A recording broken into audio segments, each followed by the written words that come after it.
నమస్కారం వార్తలకు స్వాగతం. ముందుగా ముఖ్యాంశాలు. మంత్రి కోమటిరెడ్డి వెంకటరెడ్డి ప్రెస్ మీట్, పలు అంశాలపై వివరణ.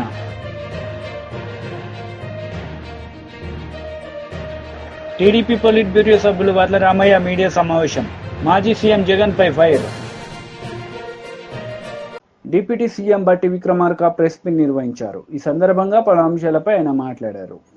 అది ఒక పెద్ద వరంగా తెలంగాణ రాష్ట్రానికి మారబోయేటువంటి ఆ ప్రాజెక్టుకు సంబంధించి లోతుగా దానికి కావాల్సిన పూర్తి సమాచారం వారికి అందించి కేంద్ర ప్రభుత్వం నుంచి సానుకూలంగా దానిపైన పూర్తి నిర్ణయాలు చేసేటట్టుగా రాష్ట్ర ప్రభుత్వం ఈరోజు వారిని కోరటం, వారు అంగీకరించడం జరిగింది.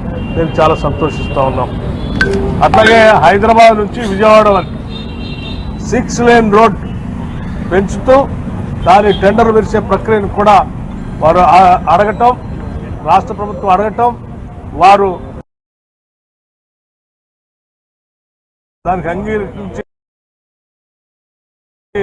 టెండర్లు పిలవని చెప్పేటువంటి కార్యక్రమం కూడా జరిగింది. అట్లాగే విజయవాడ నాగ్పూర్ సంబంధించిన హైవే కానీ మిగతా గ్రీన్ఫీల్డ్ సంబంధించిన రోడ్లు కానీ ఎక్కడెక్కడైతే ఈ మాకు సర్వీస్ రోడ్లు కావాలో, అట్లాగే క్రాసింగ్ కూడా కావాలో, గ్రామాల క్రాసింగ్ కావాలో కూడా వారిని అడగటం, వారు కూడా వాటికి కూడా అంగీకరిస్తున్నారు. అలాగే కొత్త రోడ్లు హైదరాబాద్ టు కల్వకుర్తి, ఇంకా చాలా రోడ్లు లిస్టు రాసి వాటన్నిటిని కూడా మంత్రి గారికి ఇవ్వడం జరిగింది. అలాగే మన రాష్ట్ర మంత్రివర్యులు కోమటిరెడ్డి వెంకటరెడ్డి గారి దగ్గర సమగ్రమైనటువంటి సమాచారంతో డీటెయిల్డ్ రోడ్ వైజ్ లేఖ వారు ఇచ్చారు. వాటికి సంబంధించి వారు కూడా వివరాలు ఇస్తారు. రాష్ట్ర ప్రభుత్వం నుంచి ఈ రోడ్లు వేయటం కోసం, ఈ వ్యవస్థను తయారు చేయటం కోసం కావలసిన అన్ని సహాయ సహకారాలన్నీ కూడా రాష్ట్ర ప్రభుత్వం నుంచి అందిస్తామని చెప్పాం. ల్యాండ్ అక్విజిషన్ సంబంధించి కానీ, లేకపోతే మిగతా నిధుల గురించి కానీ అన్నిటి కూడా సమీకరించి అంతిమంగా హైదరాబాద్ ఈ దేశంలో ఒక డెస్టినేషన్ లాగా మార్చే కార్యక్రమం కోసం ఇన్ఫ్రాస్ట్రక్చర్ సంబంధించిన అన్ని ప్రపోజల్స్ వారికి ఇవ్వటం, వారి దగ్గర నుంచి సానుకూలంగా స్పందించే కార్యక్రమం చేపట్టాం. వారం రోజుల్లో మళ్ళీ తిరిగి హైదరాబాద్లో అన్ని శాఖలతో కూడినటువంటి ఒక సమావేశం హైదరాబాద్ సెక్రటరియట్లో ఏర్పాటు చేసి ఎట్ ఏ టైం అన్ని డిపార్ట్మెంట్ల నుంచి క్లియరెన్సెస్ ఇచ్చే కార్యక్రమం కూడా, అంటే కేంద్రం నుంచి నేషనల్ హైవే అథారిటీకి సంబంధించిన అధికారులు వస్తారు.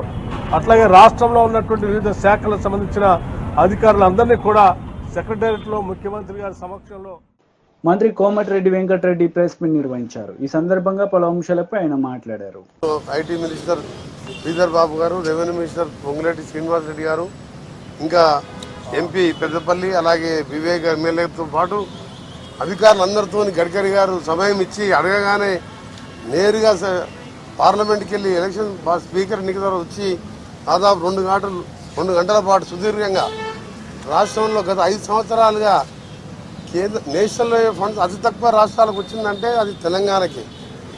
ప్లస్ దాంతోపాటు శాంక్షన్ అయిన దాన్ని కూడా ల్యాండ్ ఎక్విజిషన్ కానీ ఇతర సమస్యలని పరిష్కరించకుండా అప్పటి ప్రభుత్వం, రాష్ట్ర ప్రభుత్వం పెడచెవిన పెట్టడంతో ఎక్కడికెక్కడ పనులు ఆగిపోవడం కానీ, 2016లో ఇన్ ప్రిన్సిపల్ అనౌన్స్ చేసిన రీజనల్ రింగ్ రోడ్ 2008లో ఎంఓయూ చేసుకొని ఆ తర్వాత దాని గురించి మర్చిపోతే గత 6 మాసాల కింద వచ్చిన మా ప్రభుత్వంలో అప్పుడు కొద్దిగా ప్రాసెస్ స్టార్ట్ చేసినాం. యూటిలిటీ ఛార్జెస్ ఆ ప్రభుత్వం కట్టాలంటే మేమే కడతామని చెప్పి లేఖ ఇవ్వడం, దానికి గడ్కరీ గారు కూడా నేను కోరినప్పుడు వెంటనే అవసరం లేదు, అది మేమే పే చేస్తామని చెప్పి వారు కూడా ముందుకు రావడం, ల్యాండ్ ఎక్విజిషన్ 50-50 షేరింగ్లో ఆ ప్రాసెస్ కూడా స్టార్ట్ చేయమని చెప్పి ఈరోజు మీటింగ్లో నిర్ణయం తీసుకున్నాం. దాన్ని నార్థన్ పార్ట్ కూడా నార్థన్ పార్ట్ వేరే నెంబర్ కాకుండా 2 కలిపి ఒకటే రింగ్ రోడ్ కాబట్టి దాన్ని కూడా పరిశీలించమని ఆదేశాలు ఇవ్వడం జరిగింది. అన్నిటికంటే అది సంతోషకరమైన వార్త, 2 రాష్ట్ర రాజధానులకు సంబంధించిన 6 లేన్ రోడ్డు జిఎంఆర్ అనే సంస్థ 5 సంవత్సరాలు ఈ పార్లమెంట్ మెంబర్గా ఎన్నో మీడియా మెచ్చు అధికారులందరితో గడ్కరీ గారు సమయం ఇచ్చి అడగగానే నేరుగా పార్లమెంట్కి వెళ్ళి ఎలక్షన్ స్పీకర్ ఎన్నికల వచ్చి దాదాపు 2 గంటల పాటు సుదీర్ఘంగా రాష్ట్రంలో గత 5 సంవత్సరాలుగా నేషనల్ ఫండ్స్ అతి తక్కువ రాష్ట్రాలకు వచ్చిందంటే అది తెలంగాణకి. ప్లస్ దాంతోపాటు శాంక్షన్ అయిన దాన్ని కూడా ల్యాండ్ ఎక్విజిషన్ కానీ ఇతర సమస్యలని పరిష్కరించకుండా అప్పటి ప్రభుత్వం, రాష్ట్ర ప్రభుత్వం పెడచెవిన పెట్టడంతో ఎక్కడికెక్కడ పనులు ఆగిపోవడం కానీ, 2016లో ఇన్ ప్రిన్సిపల్ అనౌన్స్ చేసిన రీజనల్ రింగ్ రోడ్ 2008లో ఎంఓయూ చేసుకొని ఆ తర్వాత దాని గురించి మర్చిపోతే గత 6 మాసాల కింద వచ్చిన మా ప్రభుత్వంలో అప్పుడు కొద్దిగా ప్రాసెస్ స్టార్ట్ చేసినాం. యూటిలిటీ ఛార్జెస్ ఆ ప్రభుత్వం కట్టాలంటే మేమే కడతామని చెప్పి లేఖ ఇవ్వడం, దానికి గడ్కరీ గారు కూడా నేను కోరినప్పుడు వెంటనే అవసరం లేదు అది మేమే పే చేస్తామని చెప్పి వారు కూడా ముందుకు రావడం, ల్యాండ్ ఎక్విజిషన్ 50-50 షేరింగ్లో ఆ ప్రాసెస్ కూడా స్టార్ట్ చేయమని చెప్పి ఈరోజు మీటింగ్లో నిర్ణయం తీసుకున్నాం. సంవత్సరాలుగా నేషనల్ ఫండ్స్ అతి తక్కువ రాష్ట్రాలకు వచ్చిందంటే అది తెలంగాణకి. టీడీపీ లీడర్ మీడియా సమావేశం నిర్వహించారు. ఈ సందర్భంగా పలు అంశాలపై ఆమె మాట్లాడారు. 19 వరకు పార్లమెంట్లో కాంగ్రెస్ కి 44 సీట్లు, ఒకసారి 52 సీట్లు వస్తే మొత్తం 1/10 ప్రకారం 54 రావాల్సి ఉంటే కూడా ప్రతిపక్ష హోదా ఇవ్వలేదు. ఇది భారత రాజ్యాంగం ప్రకారం ఉన్న రూల్. ఈరోజు జగన్మోహన్ రెడ్డి గారి కోసం రాజ్యాంగాన్ని మార్చి రాస్తారనుకుంటున్నారు. ఆయన ఇన్ని రోజులు 5 సంవత్సరాలు రాజారెడ్డి రాజ్యాంగం ప్రకారము, ఆయన కొత్త రాజ్యాంగము కొత్త చట్టాల ప్రకారము ఆంధ్రప్రదేశ్ని నాశనం చేశారు. ఇప్పుడు ప్రజల దగ్గరికి వెళ్ళి మొహం చూపించుకోలేక రూల్స్ అనేటివి మార్చి కొత్త రాజ్యాంగం రాస్తేనే నేను వస్తాను, అప్పుడే నేను పోరాడతాను ప్రజా సమస్యలకు అని చెప్పేసి ఈయన ప్రయత్నిస్తున్నారు. అసలు జగన్మోహన్ రెడ్డి గారు ఆ రోజు స్పీకర్ ఎన్నికలో సాంప్రదాయం ప్రకారం వచ్చి స్పీకర్ని ఆయన స్థానం దగ్గర తీసుకొచ్చి ఆయన్ను మర్యాదపూర్వకంగా వెళ్లాల్సిన సాంప్రదాయం అన్నది. కానీ ఆయన ఆ రోజు కూడా గైర్హాజరయ్యారు. అలాగనే స్పీకర్కు ధన్యవాదాలు చెప్పడానికి ఆయన పార్టీ నుంచి ఒక్కరు కూడా అసెంబ్లీలోకి రావడం లేదు. ఇది ప్రజలందరూ గమనిస్తున్నారు. అంటే వీళ్ళకి అధికారము రాజకీయాలనేది సంపాదించుకోవడానికి, దోచుకోవడానికి, దాచుకోవడానికి తప్పితే ప్రజా సేవ కోసం వచ్చిన పార్టీ కాదిదని ప్రజలు కూడా గమనిస్తున్నారు. ఈరోజు లెటర్ ఇచ్చి తను రాకుండా ఉండడానికి ఒక సింపతి డ్రామా ఆడి ప్రజల దగ్గరికి వెళ్ళాలన్న ఒక ఆలోచన తప్పితే, ఈరోజు నువ్వు ఒక ఎమ్మెల్యే, నేను ఒక ఎమ్మెల్యే, మనం ఇద్దరం వెళ్ళి రాష్ట్రం మన కాన్స్టిట్యున్సీలో ఉన్న సమస్యల మీద పోరాడి అక్కడున్న సమస్యలు పరిష్కారానికి మాత్రమే మనకు ఓట్లేశారు ప్రజలు. ఆ విషయం మీరు గమనిస్తే బాగుంటది. ఈరోజు మీరు అన్నీ మర్చిపోయినారు. ఆ రోజు 2019లో 23 సీట్లు వచ్చిన తెలుగుదేశం పార్టీలోంచి 6 మంది శాసనసభ్యులను పీకేస్తే ప్రతిపక్ష హోదా కోల్పోతాది తెలుగుదేశం పార్టీ అనేసి ఆ రోజు అందరి మధ్యన రికార్డులో ఉంది మీరు మాట్లాడిన మాటలు.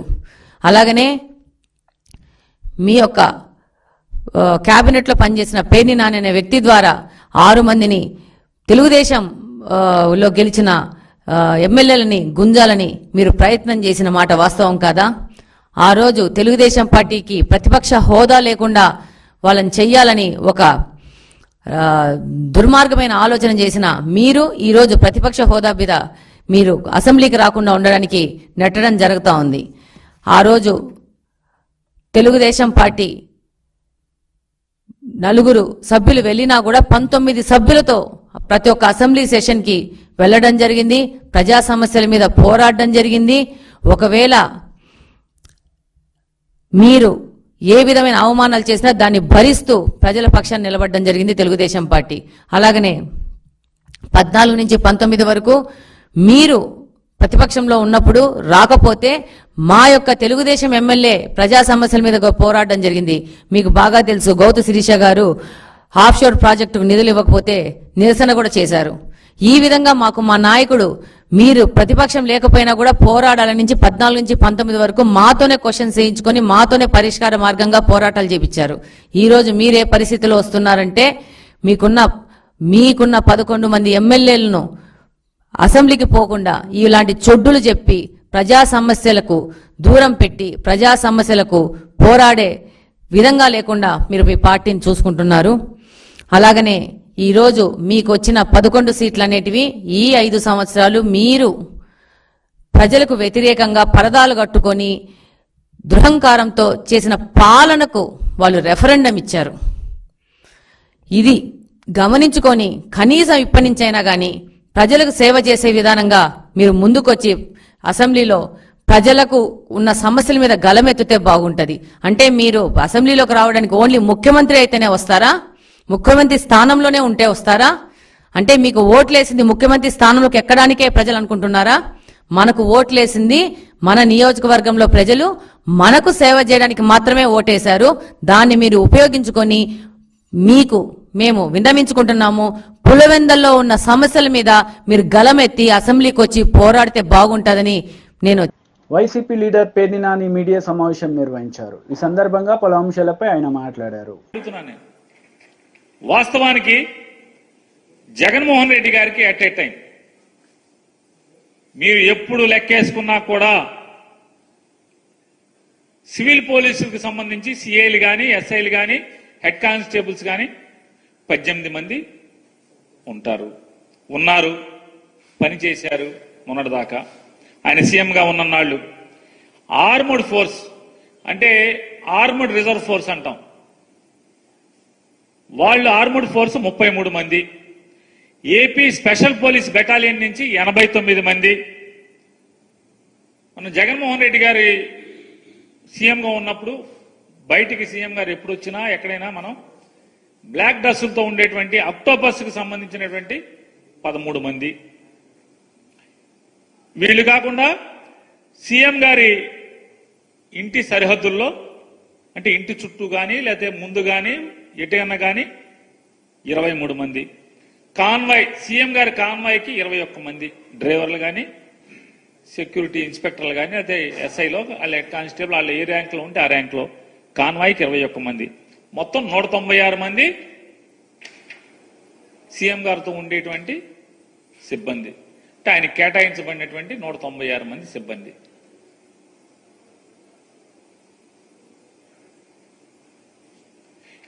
ఈ 196 మంది అయితే వీళ్ళు తప్పితే ఇంకెక్కడన్నా ఉన్నారా? ఇందులో అంతా కలిపి సీఎం గారికి బెంగళూరులో సెక్యూరిటీ లేదు, కావాలంటే మీరు ప్రభుత్వం మీ దగ్గర ఉంది చూసి చెప్పండి. కేవలం హైదరాబాద్లో సీఎం గారి ఇంటి దగ్గర మొన్న కొన్ని టీవీల్లో తెగ వార్తలు రాశారు. జగన్మోహన్ రెడ్డి గారి లోటస్ పాండ్ లో ఆక్రమణలో కొట్టేశారని. సీఎం గారికి ఏం పడినా బాబు ఆక్రమణలకి? సీఎం సెక్యూరిటీ వింగ్ సీఎం గారి ఇంటి బయట పోలీసులు పడుకుంటాకి ఆఫ్ డ్యూటీలో ఉన్న వాళ్ళు పడుకుంటాం కోసం తాత్కాలికంగా ఫుట్పాత్ మీద రేకుల షెడ్ నిర్మాణం చేశారు. ఈ రేకుల షెడ్ల నిర్మాణం తాత్కాలిక నిర్మాణాలు చంద్రబాబు నాయుడు గారు హైదరాబాద్ ఇంటి దగ్గర పాత రోజుల్లో 1996 నుంచి ఉన్నాయి, ఎన్టీ రామారావు గారి దగ్గర ఉన్నాయి, విజయభాస్కర్ రెడ్డి గారి దగ్గర ఇంటి దగ్గర కట్టారు, నేదురుమల్లి జనార్దన్ రెడ్డి గారి ఇంటి దగ్గర కట్టారు, కిరణ్ కుమార్ రెడ్డి గారి ఇంటి దగ్గర కట్టారు, రోసీ గారి ఇంటి దగ్గర కట్టారు. అట్లాగే జగన్మోహన్ రెడ్డి గారి ఇంటి దగ్గర కూడా తాత్కాలికంగా సీఎం సెక్యూరిటీ ఇంటెలిజెన్స్ వింగ్ వాళ్ళు తాత్కాలికంగా బ్యారక్స్ పోలీసులు 24 గంటలు ఉండరు కాబట్టి 3 గంటలకి షిఫ్ట్ మారుతారు కాబట్టి ఆ మారినప్పుడు పడుకుంటాం కోసం బ్యారక్స్ కట్టారు. ఎవరో రెడ్డి గారికి నచ్చలేదు, కమిషనర్ గారికి చెప్పారు, పడేశారని చెప్పారు. దాని అక్రమణ జగన్ గారికి ఏం సంబంధం? లోటస్ పాండ్ దగ్గర ఉన్నటువంటి పోలీసులతో సహా లెక్క కలిపి నేను చెప్పేది ఎట్ ఏ టైం 196 మంది ఉంటారు. 196 మంది, 986 మంది అని చెప్తారు. ఎక్కడి నుంచి వచ్చారు 956 మంది? అంటే సీఎం గారు ఎంత దుర్మార్గంగా రాస్తారంటే దీంట్లో రామోజీరావు గారు అబ్బాయి ఎంత దుర్మార్గంగా రాస్తాడంటే 24 గంటలు మొత్తం బెజవాడ నుంచి సర్వీస్ రోడ్లు మొత్తం అంతా కూడా పోలీసులు మయం అంటాం. ఎప్పుడున్నారండి? సీఎం మూమెంట్ ఉంటే ఉంటారు. సీఎం గారు బయటికి వెళ్తుంటే ఎన్ రూట్ అంతా, ఎయిర్పోర్ట్కి వెళ్తే ఎయిర్పోర్ట్ అంతా, లేదా హెలిప్యాడ్కి ఉంటే హెలిప్యాడ్కి ఉంటారు. ఎందుకుంటారు? అది లోకల్ బందోబస్తుది. సీఎం వెళ్తుంటే మినిస్టర్ వస్తుంటేనే బందోబస్తు చేస్తారు కదా. వాళ్ళు లోకేష్ వెళ్తుంటే ఎన్ రూట్లో బందోబస్తు వేయట్లేదా? ఎవరు చెప్పారు వేయట్లేదని? మీరు చెప్తున్నారు నిన్నటిదాకా చంద్రబాబు నాయుడు గారి మీద డబ్బా కబుర్లు రాశారు. ఏమని? చంద్రబాబు నాయుడు గారు నేను వెళ్తుంటే ట్రాఫిక్ ఆపద్దన్నాడని. టీడీపీ పోలిట్ బ్యూరో సభ్యులు వర్ల రామయ్య మీడియా సమావేశం నిర్వహించారు. ఈ సందర్భంగా సీఎం జగన్ రెడ్డిపై మండిపడ్డారు. అటువంటి మీరు దయ్యాలు వేదాలు వల్లించినట్లుగా ఈ రోజున అనుమతులు లేని మీ కార్యాలయాన్ని అధికారులు పడగొడితే గగ్గోలు పెడుతూ ఉన్నారు. నేను అడుగుతున్నా, ఈ రోజున ఏ జిల్లాలో మీరు పర్మిషన్ తీసుకున్నారండి? ఏ జిల్లాలో మీరు పర్మిషన్ తీసుకున్నారు? శ్రీకాకుళం, అనకాపల్లి, పార్వతీపురం, కాకినాడ, రాజమండ్రి, ఏలూరు, విజయవాడ, తాడేపల్లి, ఇదే మీరుంటున్న పక్కన తాడేపల్లి, నర్సరావుపేట, బాపట్ల, నెల్లూరు, నంద్యాల, కడప, అన్నమయ్య, అనంతపురం, పుట్టపర్తి, తిరుపతిలో భవన నిర్మాణ అనుమతుల కోసం దరఖాస్తు కూడా చేయలేదు. మీరు కట్టడాలు మొదలుపెట్టారు. పడగొట్టరా? చట్టం చూస్తూ ఊరుకుంటుందా? మీ గవర్నమెంటే, మీ కార్యాలయం కట్టుకుంటారు అంటే అధికారం మీ చేతులు, ప్రజలు మీ చేతికి ఇచ్చింది మీ సొంత పార్టీ భవనాల నిర్మాణం కోసమా? ఇది సరైంది కాదు జగన్మోహన్ రెడ్డి గారు అని చెప్పి కూడా నేను తెలియజేస్తున్నా. కాలువలండి, పంట కాలువలండి, చెరువులండి, సుప్రీంకోర్టు తీర్పుని ఉల్లంఘించారు. గ్రీన్ ట్రిబ్యునల్ ఆదేశాలు, మార్గదర్శకాలు పట్టించుకోకుండా వాటిని కూడా ఆక్రమించుకొని మీ పార్టీ కార్యాలయాలు కట్టుకుంటున్నారు. మీకు ఇంకొక విచిత్రం తెలుసా పాత్రికేయ సోదరులారా? ఈ పార్టీ కార్యాలయాలు అన్నీ కూడా రామ్కి అయోధ్య రామరెడ్డి గారు నిర్మిస్తారట. What is this? ఆయా జిల్లాలో ఉన్న పార్టీ నాయకులు, పార్టీ కార్యకర్తలు రూపాయి పోగు చేసుకొని వాళ్ళు కట్టుకుంటారు పార్టీ కార్యాలయాలు. వీటన్నిటికి సేమ్ డిజైన్ చేసి అయోధ్య రామరెడ్డి గారి పేరిట ఆయన నిర్మిస్తారంట. అంటే ఉత్తరోత్తర ఈ పార్టీ కార్యాలయాలు, ఒకవేళ జగన్మోహన్ రెడ్డి గారు నాకొద్దు తూచ్, ఈ పార్టీ నాకు వద్దంటే ఆ కార్యాలయాలు అన్నీ కూడా రామ్కి గారి సంస్థలో చేరిపోతాయి. ఈ రకంగా దొడ్డిదారిన రామ్కి అయోధ్య రామరెడ్డి గారికి మీరు అప్పనంగా దోచిపెడుతున్న ఆస్తులు కాదా జగన్మోహన్ రెడ్డి గారు అని చెప్పి నేను అడుగుతున్నా. ఆ వైకాపా కార్యకర్తలను నేను చెబుతున్నా, రే పిచ్చి పెద్దలారా, ఒకసారి అర్థం చేసుకోండి. పార్టీ కార్యాలయం నిర్మాణానికి రామ్కి సంస్థకి ఏం సంబంధం అండి? మీరు ఒక ప్రకటన చేయమనండి, రామ్కి సంస్థ స్వచ్ఛందంగా ఏ పార్టీ కార్యాలయం నిర్మాణానికైనా మేము ముందుకు వస్తాం, ఉచితంగా కట్టిస్తామని. రేపు జగన్మోహన్ రెడ్డి గారు ఇక్కడ వద్దు, నాకు నా పార్టీ వద్దు అని చెప్పి ఆయన అక్కడ లండన్లో వెళ్ళి ఆయన ఆ భవనంలోకి వెళ్తే ఈ భవనాలన్నీ కూడా అయోధ్య రామరెడ్డి గారి పరం అవుతాయని చెప్పి రికార్డులన్నీ ఆయన పేరు మీద ఉన్నాయట. ఎలా ఉంటాయని చెప్పి నేను అడుగుతున్నా, ఎందుకు ఉంటాయని అడుగుతున్నా. సమాధానం చెప్పే ధైర్యం ఉందా గౌరవ జగన్మోహన్ రెడ్డి గారు? మీకు సమాధానం చెప్పగలరా? అయోధ్య రామరెడ్డి గారు పేరిట ఎందుకున్నాయి ఈ స్థలాలన్నీ, ఎందుకున్నాయి ఈ బంగ్లాలన్నీ, సమాధానం చెప్పగలరా అని చెప్పి కూడా నేను, ఆయన యజమాని అంటే వీటన్నిటికీ, not the president of the party, general secretary of the party కాదు, ఆయన యజమాని అవుతారంట. అంటే ఉత్తరోత్తర ఏదైనా జరిగితే, ఈ పార్టీ గాయబైతే అన్ని ఆస్తులన్నీ కూడా, ఈ 900 కోట్ల రూపాయల ప్రస్తుత ఖరీదయ్యే ఈ ఆస్తులన్నీ కూడా అయోధ్య రామరెడ్డి గారి పరం అవుతాయని చెప్పకనే వాళ్ళు చెబుతున్నారు. మార్కెట్ రేట్ ప్రకారం 900 కోట్ల పైనే ఉన్నాయట ఈ భూముల ఖరీదు. బీజేపీ లీడర్ మీడియా సమావేశం నిర్వహించారు. ఈ సందర్భంగా పలు అంశాలపై ఆమె మాట్లాడారు. చాలా చిత్రమైనటువంటి విషయం ఏంటంటే, ఎన్నికల సమయంలో మేము ప్రజాపాలన అందిస్తాం, మేము ప్రజల కోసం పనిచేస్తాం, మేము ప్రభుత్వ ఉద్యోగుల పక్షాన ఉంటాం, మేము ప్రైవేట్ రంగంలో పనిచేసేటటువంటి వాళ్లకు బతుకు భరోసానిస్తాం, మేము రైతుల కోసం పనిచేస్తాం, మేము మహిళలకు చేయూతనిస్తామని చెప్పి, మేము నిరుద్యోగులకు ఉద్యోగాలు ఇస్తామని చెప్పి అధికారంలోకి వచ్చినటువంటి కాంగ్రెస్ పార్టీ 6 గ్యారంటీల పేరుతో, 13 హామీల పేరుతో, 69 దానికి అదనపు హామీల పేరుతో, మొత్తం గంపగుత్తగా అక్కడిక్కడ మాట్లాడిన ఒక 400 హామీల పేరుతో ఇవాళ జనం నెత్తి మీద ఒక గాడిద గుడ్డు పెట్టింది. మోసం, తెలంగాణ ప్రజలను దగా చేసింది.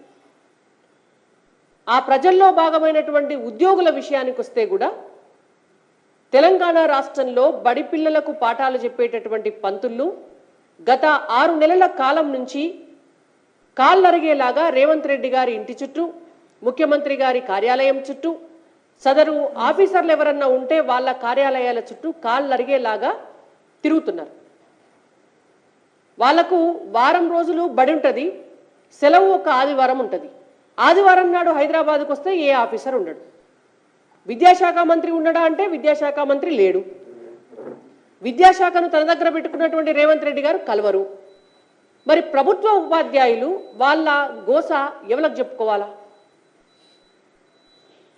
తెలంగాణ రాష్ట్రంలో 65,000 మంది ఎస్జిటి ఉపాధ్యాయులు ఉంటే ఈ 65,000 మంది ఎస్జిటి ఉపాధ్యాయుల ప్రమోషన్స్ విషయంలో గతంలో రాజీవ్ గాంధీ గారు ప్రధానమంత్రిగా ఉన్నప్పుడు వచ్చినటువంటి ఒక నూతన విద్యా విధానంలో భాగంగా ఆనాడు ఉమ్మడి ఆంధ్రప్రదేశ్లో ఉన్నటువంటి తెలంగాణ ప్రాంతంలో కూడా ఎస్జిటిల నియామకాల విషయంలో టీటీసీ చేసి ఉపాధ్యాయ వృత్తిలోకి ఎస్జిటిలుగా నియమించబడినటువంటి వాళ్ళతో వాళ్ళ నెంబర్ సరిపోకపోవడం వల్ల బీఎడ్ చేసినటువంటి వాళ్ళను కూడా ఎస్జిటిలుగా ఆ రోజు ప్రభుత్వం తీసుకోవడం జరిగింది. నియమించుకున్న నాడు బాగానే ఉంది. నియమించుకున్న నాడు ప్రభుత్వ ఉద్యోగులుగా, టీచర్లుగా వాళ్ళను ఎక్కడికి వెళ్ళమంటే అక్కడ పోయి వాళ్ళు పనిచేసినారు. మరి ఆ తర్వాత కొన్నాళ్లకు బీఈడీ చేసినటువంటి వాళ్లకు ప్రమోషన్ల విషయంలో అన్యాయం చేస్తూ వస్తున్నారు. ఇవాళ రేవంత్ రెడ్డి గారికి గత 6 నెలల కాలంలో ఎస్జిటిలుగా నియమించబడినటువంటి అన్యాయానికి గురవుతున్నటువంటి వాళ్ళంతా కూడా ఇంటి చుట్టూ తిరుగుతూ మొరబెట్టుకుంటున్నారు. నియమించుకునే నాడు ఒక రూల్ ఉంటే ప్రమోషన్లు ఇచ్చేటందుకు మాత్రం ఇంకో రూల్ ఎట్లా ఉంటుంది అని. గతంలో వాళ్ళను ఇబ్బంది పెట్టడానికి తీసినటువంటి జీవోల విషయంలో ఆనాడు గత ప్రభుత్వాలు తీసుకొచ్చినటువంటి జీవో 2, జీవో 3 ఉపాధ్యాయులకు అన్యాయం చేసేటటువంటి జీవోలు, ఆ జీవోలను రద్దు చేసి పాత జీవోలు జీవో 11, జీవో 12 అని అమలు చేయాలి అని చెప్పి వాళ్ళు ఏదైతే కోరుతున్నారో వాటిని కనీసం పరిశీలించేటటువంటి పరిస్థితిలో కూడా రేవంత్ రెడ్డి గారి ప్రభుత్వం లేదు. బీఆర్ఎస్ లీడర్ మీడియా సమావేశం నిర్వహించారు. ఈ సందర్భంగా పలు అంశాలపై ఆయన మాట్లాడారు. వారు ఇద్దరు కూడా వారి సభ్యత్వాలు, శాసనసభ సభ్యత్వాలు రద్దు చేయించడానికి మేము అన్ని రకాల ప్రయత్నం చేస్తాం, చేయించి తీరుతాం.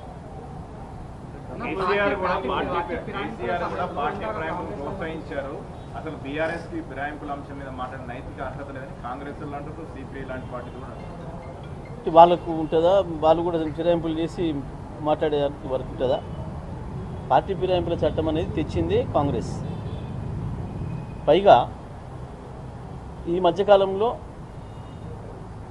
పార్లమెంట్ ఎన్నికల ముందు, పార్లమెంట్ సాధారణ ఎన్నికల కంటే ముందు కాంగ్రెస్ పార్టీ, భారత జాతీయ కాంగ్రెస్ పార్టీ వారి మేనిఫెస్టోలో చాలా క్లియర్గా చెప్పింది, ఈ పార్టీ ఫిరాయింపులు అనేది ఏదైతే ఉన్నాయో ఇది మంచిది కాదు, ఇది మంచి సంప్రదాయాన్ని నెలకొల్పడం లేదు, దీన్ని మనం పూర్తిగా వ్యతిరేకిస్తూ ఉన్నాం. పార్టీగా ఏ చట్టం అయితే ఏదైతే ఉందనో ఆ చట్టానికి మరింత పదును పెడతాం. పార్టీ ఫిరాయింపుల నిరోధక చట్టానికి మరింత పదును పెడతాం. ఫిరాయింపు జరిగిన రోజే, పార్టీ కండువా మార్చుకున్న రోజే ఆ అభ్యర్థి యొక్క సభ్యత్వం, అది పార్లమెంట్ సభ్యత్వమైనా, శాసనసభ సభ్యత్వమైనా, రాజ్యసభ సభ్యత్వమైనా, శాసన మండలి సభ్యత్వమైనా పోయే విధంగా చట్టాన్ని తీసుకొస్తాం అని చెప్పి స్పష్టంగా ప్రజలకు హామీ ఇచ్చారు, భారత ప్రజలకు హామీ ఇచ్చారు. పాంచన్యాయ సూత్రాల్లో కూడా దాన్ని చేర్చాను, మేనిఫెస్టోలో పెట్టాను. దీని ఆధారంగానే ప్రజలు ఓట్లేసిండ్రు. కాంగ్రెస్ మేనిఫెస్టో చూసే ప్రజలు ఓట్లేసిండ్రు. ఓట్లేసిన ప్రజల్ని చీట్ చేస్తున్న, ఇంత నగ్నంగా మోసం చేస్తున్న కాంగ్రెస్ పార్టీకి అర్హత లేదు మాట్లాడడానికి. ఆ మాట్లాడిన ఆయన ఎవరో ఒకసారి కాంగ్రెస్ పార్టీ మేనిఫెస్టో చూసి మాట్లాడమని చెప్పండి ఎవరైనా మాట్లాడదలుచుకుంటే. దాన్ని మేమనడమే కాదు, ఇటువంటి సిగ్గుమాలిన పని మనం చేయొద్దు అని చెప్పి ఆ పార్టీకి సంబంధించిన సీనియర్ నాయకులు, శాసన మండలి సభ్యులు, జీవన్ రెడ్డి గారే నిన్న స్పష్టంగా చెప్పారు, ఇటువంటి సిగ్గుమాలిన పని కాంగ్రెస్ పార్టీ చేయకూడదు, భారత జాతీయ కాంగ్రెస్ పార్టీ విధానానికి విరుద్ధము, అనే మాట గత 4-5 రోజులుగా స్పష్టంగా చెప్తున్నారు వారు. దానికి వ్యతిరేకంగా వారు రాజీనామాకు కూడా సిద్ధపడరు. నిన్న ఇది కాంగ్రెస్ పార్టీ నిర్ణయం కాదు, ఇది రేవంత్ రెడ్డి సొంత ఆలోచనలు అమలు చేస్తున్నారు అనే మాట కూడా వారు చెప్పారు స్పష్టంగా. దీని వెనకాల ఇంకొక ఎజెండా ఉంది, కాంగ్రెస్ పార్టీని బదనం చేసే ఎజెండా ఉంది, కాంగ్రెస్ పార్టీని బలహీనం చేసే ఎజెండా ఉందన్న విషయాన్ని కూడా వారు పరోక్షంగా తెలియజేశారు సీనియర్ కాంగ్రెస్ నాయకుడిగా. మరి మీతో అన్న ఆయన ఎవడో ఆయన ఒకసారి జీవన్ రెడ్డి గారితో మాట్లాడినాక మళ్ళీ మాట్లాడమని చెప్పాడు. మరొక విమర్శ కూడా కాంగ్రెస్ పార్టీ చేసుకోండి, 19 మంది ఎమ్మెల్యేలను గతంలో కేసీఆర్ లాక్కున్నాడు, కొనుగోలు చేసిందని చెప్తున్నారు. ఇప్పుడు మేము కేవలం ఆహ్వానిస్తున్నాం, వాళ్ళు జాయిన్ అవుతారని చెప్తున్నారు. సిగ్గుండాలి చెప్పుకోవడానికి ఈ మాట. ఆ రోజు వాళ్ళందరికీ కలిసి చట్టంలో ఉన్న అవకాశం ప్రకారం మేము విలీనం అవుతాం, మా ఎల్పీని విలీనం చేస్తాము అని చెప్పి చట్టబద్ధంగా విలీనం చేసారు. లేకపోయింటే డిస్క్వాలిఫై అయ్యేవాళ్ళు కదా. కోర్టు కూడా వెళ్ళిన వీళ్ళు. ఏం జరిగింది ఆ రోజు? కేసీఆర్ ఎక్కడ తప్పు చేయలేదు,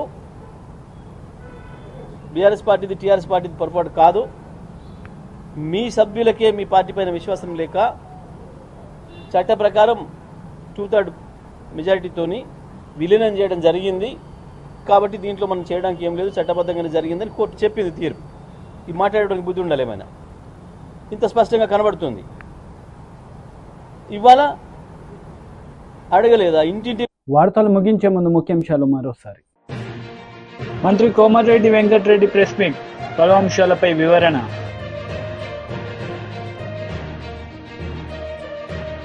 టీడీపీ పొలిట్ బ్యూరో సభ్యులు వర్ల రామయ్య మీడియా సమావేశం, మాజీ సీఎం జగన్ పై ఫైర్.